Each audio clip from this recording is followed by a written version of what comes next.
नमस्कार. इंग्रजी बोलताना साधी वाक्य तर आपण नेहमीच बोलतो, पण आपल्या रोजच्या आयुष्यात घडणाऱ्या 5 गोष्टींना इंग्रजीमध्ये काय म्हणतात हे तुम्हाला माहिती आहे का? तर चला आपण पाहूया. तर सर्वप्रथम मी तुम्हाला शिकवणार आहे, मला ठेच लागली. तर पहा बेटा, जेव्हा आपण चालत असतो त्यावेळी पायाला अडखळतं किंवा ठेच लागते बोटांना, तर त्यावेळी आपण म्हणतो की मला ठेच लागली.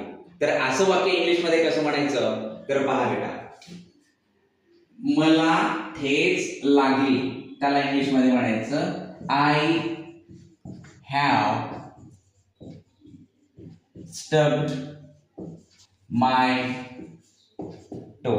तर पहा बेटा, मला ठेच लागली आय हॅव स्टब्ड माय टो.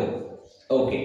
त्यानंतर बेटा पुढचं वाक्य आहे, माझ्या पायाला मुंग्या आल्या. आता पहा, आपण बऱ्याच वेळ एका ठिकाणी बसल्यावर पायाला मुंग्या येतात, पायाला सुया टोचल्यासारखं होतं. तर अशा वाक्याला इंग्लिशमध्ये कसं म्हणायचं पहा. तर माझ्या पायाला मुंग्या आल्या, तर याला इंग्लिशमध्ये म्हणतात बेटा I have pens and needles. तर पहा बेटा, माझ्या पायाला मुंग्या आल्या, तर त्याला म्हणायचंय I have pins and needles. Okay.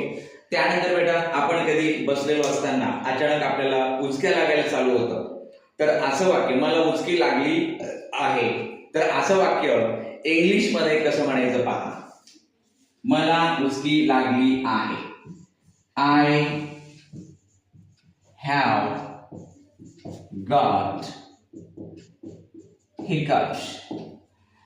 तर मला उचकी लागली आहे, I have got hiccups. Okay बेटा. त्याच्यानंतर स्वयंपाक रूम मध्ये, किचन मध्ये कोणी म्हणतं की भाजीला फोडणी दे. तर भाजीला फोडणी दे असं वाक्य जर इंग्लिश मध्ये बोलायचं असेल तर कसं म्हणायचं पहा. भाजीला फोडणी दे त्याला म्हणायचं बेटा टेम्पर द करी.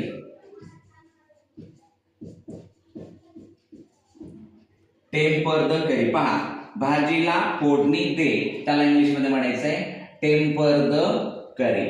आणि शेवटचं वाक्य आहे बेटा, कधी कधी अचानक आपल्याला चक्कर आल्यासारखं वाटतं, आहे की नाही, डोकं भणभणतं. तर अशा वेळी आपण कसं म्हणायचं बघा, माझं डोकं भणभणत आहे, तर याला इंग्लिशमध्ये म्हणायचं माय